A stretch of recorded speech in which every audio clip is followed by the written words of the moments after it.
Hello, everyone, and welcome to Diplomatic Briefing. The China-U.S. trade truce is in effect, but American farmers have nothing to smile about. According to a Reuters report, U.S. soybean growers say that the temporary tariff suspension agreement reached between China and the U.S. is not enough to help American farmers resume soybean sales to China, unless the U.S. makes further concessions, because Brazil, the main supplier, still holds a price advantage. China and the U.S. reached a consensus in Geneva. The U.S. will reduce the additional tariffs on Chinese goods from 145% to 30%, and China will also lower the additional tariffs on American goods from 125% to 10%. Both sides have implemented the same rate of reduction, which will be effective for 90 days, and related negotiations will continue. After trade tensions eased, the export price of Brazilian soybeans fell, while soybean futures prices on the Chicago Board of Trade hit a 3-month high, reflecting market expectations that China might increase its purchases of U.S. soybeans.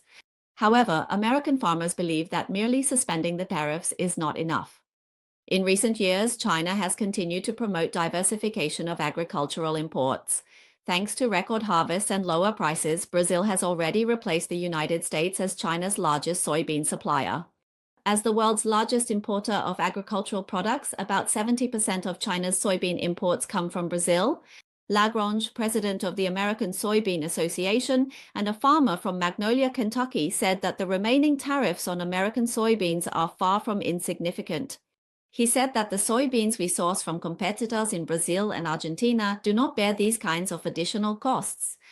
Although from 2022 to 2023, the United States accounted for only 28% of China's soybean imports, China remains a key market for American agricultural products, making up more than half of total U.S. soybean exports. According to foreign media reports, the trade war initiated by U.S. President Trump dealt a heavy blow to U.S. exports of soybeans, sorghum, and pork to China, but it created a new opportunity for Brazil. Lawyer, who is in charge of foreign trade at Brazil's Ministry of Agriculture, stated that Brazil plans to expand its exports of agricultural products such as sorghum, pork, and chicken to China in order to capture more market share. According to reports, Chinese buyers have also recently avoided purchasing U.S. wheat, instead buying 400,000 to 500,000 tons of wheat from Australia and Canada. American farmers are hoping that trade negotiations will encourage China to make purchases, but Pai, an agricultural analyst at Beijing-based consultancy Trivium China, said that due to ongoing trade barriers and uncertainties after the suspension period ends, Chinese importers are reluctant to sign large orders. Multiple factors are limiting whether this trade truce can truly benefit farmers. According to information from the National Pork Producers Council, during the truce period, pork exports to China still face a combined tariff rate of at least 57%. Moreover, the 90-day truce period will expire before American farmers enter the new sales season for harvesting soybeans and corn, which is a crucial time for exports. Because soybeans are less profitable than corn, the area planted with soybeans in the U.S. this spring has decreased compared to last year.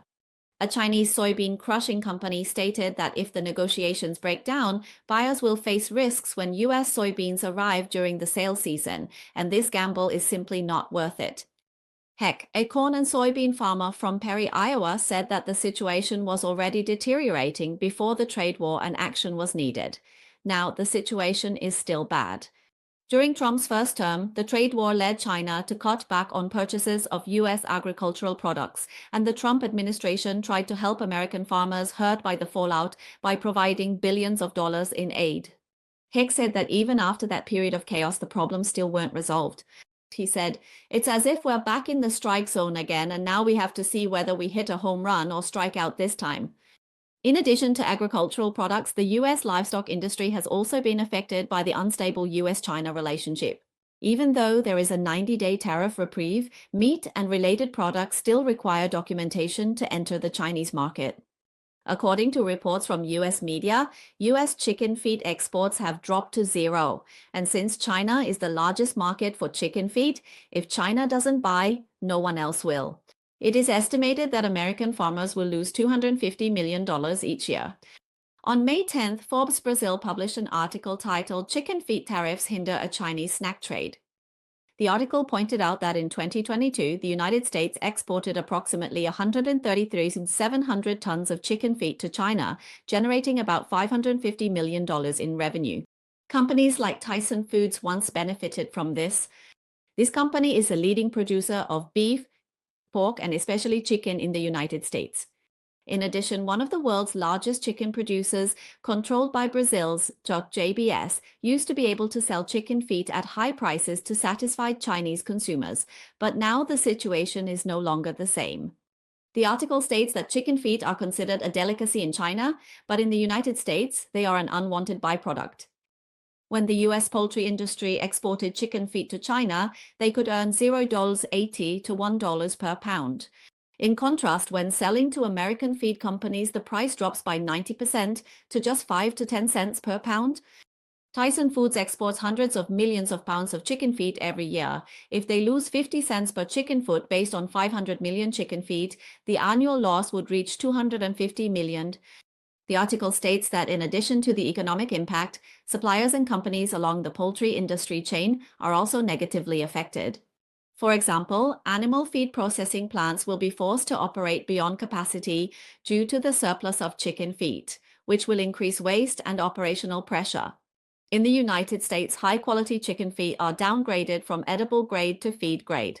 They could have realized their value in the Chinese market, but now that has become nothing but an illusion.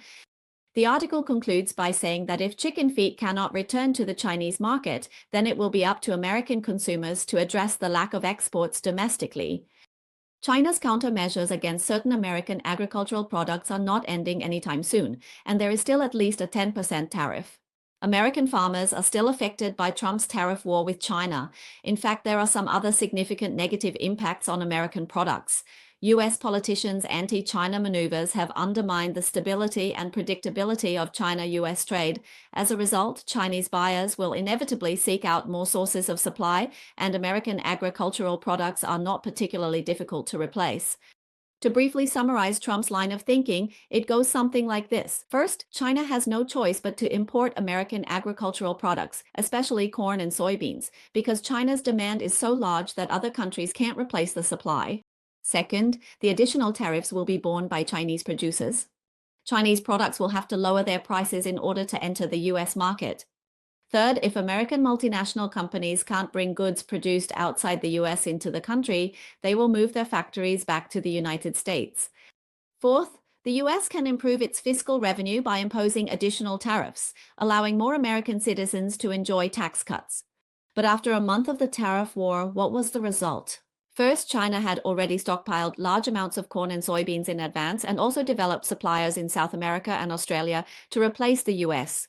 Second, the profit margins on Chinese export products were already very thin, so it was impossible to lower prices. The only option was to stop supplying. Third, multinational companies cannot move back to the U.S. because their supply chains are in China. Even if they relocate their assembly plants, it's useless. Raw materials and components would still have to be imported at high tariffs. Fourth, if there are no more imports, then tariffs can't be collected either. In the end, Trump's efforts were all in vain, like drawing water with a bamboo basket. In addition, under Trump's high tariffs, China-U.S. trade nearly came to a halt for a month. Now both countries have reached a consensus to drastically reduce tariffs, but for the United States, new chaos has emerged. On May 17th, NBC and Reuters warned that a sudden surge in demand in a short period could lead to factory order backlogs, port congestion, and other supply chain bottlenecks in the coming months. Many industry insiders are concerned that serious shipping delays may soon occur on China-U.S. freight routes, which could impact the peak of the U.S. summer consumer season. This is because the number of cargo ships, containers, and the capacity of ports are all limited. After holding out for a month, Trump finally couldn't keep it up and decided to take a step back.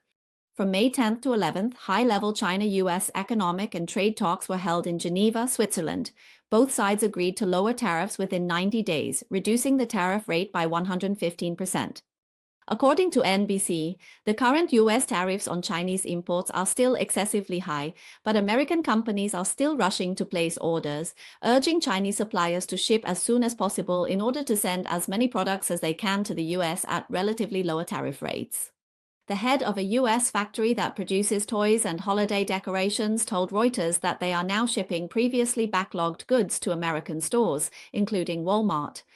Wade, a U.S. sweater manufacturer, said, "We have hundreds of thousands of products waiting to be shipped, and now these products can finally hit the water."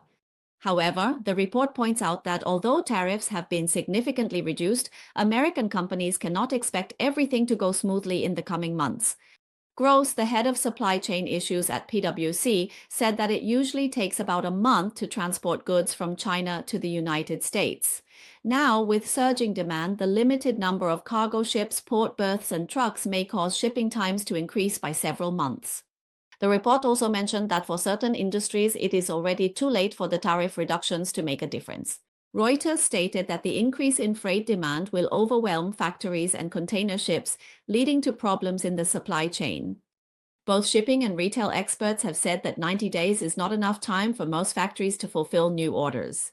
Julie Heckman, executive director of the American Pyrotechnics Association, said that previously, unable to bear the higher tariffs, American fireworks importers suspended many shipments from China in April. She said that tariff costs are still very high right now, but some companies have already started to resume shipments. However, for some businesses, it may already be too late to receive goods before the U.S. Independence Day holiday, which could lead to shortages of certain products. Heckman said that all the companies are making arrangements and will do their best to secure as many orders as possible, but some of these orders may not arrive until after Independence Day. NBC reported the fireworks shortage may affect next year's July 4th Independence Day celebrations in the U.S. The country will celebrate the 250th anniversary of independence, and the fireworks industry expected a surge in demand. Trump's policies change frequently and unpredictably, creating serious uncertainty and impacting economic and trade exchanges between China and the U.S. The first to be thrown into chaos are American traders, and after that, it will be American consumers who end up paying the price.